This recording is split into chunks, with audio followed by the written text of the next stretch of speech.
Hello అండి. నాకైతే ఈ వాల్ స్టిక్కర్ చాలా నచ్చింది. మీకు నచ్చిందో లేదో కామెంట్ చేసేయండి. ఇది రూ. 145 మాత్రమే అండి. మీషోలో ఉంది. ఎలా ఉంటుందని నేను ఒకటి ఆర్డర్ చేశాను.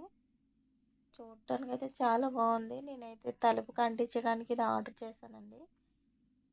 కొంచెం సరిపోలేదు. మళ్ళీ ఆర్డర్ చేయాలి ఇంకోటి. చూడటానికైతే చాలా బాగుంది కదండి. నేను తలుపుకి అంటించాను ఇది.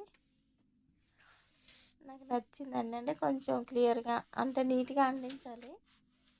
మామూలుగా స్టిక్కర్ తీసేసుకొని ఇలా మామూలుగా అంటించేసుకోవడమే. అప్పుడు చిన్నప్పుడు మనం బుక్స్ మీద స్టిక్కర్లు అంటించుకుంటూ వాళ్ళం కదా, అలా సేమ్ అన్నమాట. నాకైతే ఈ స్టిక్కర్ బాగా నచ్చిందండి. మీకు నచ్చిందో లేదో కామెంట్ చేసేయండి. నా వీడియో కనుక నచ్చితే లైక్ చేయండి, షేర్ చేయండి, సబ్స్క్రైబ్ చేయండి. Thank you for watching.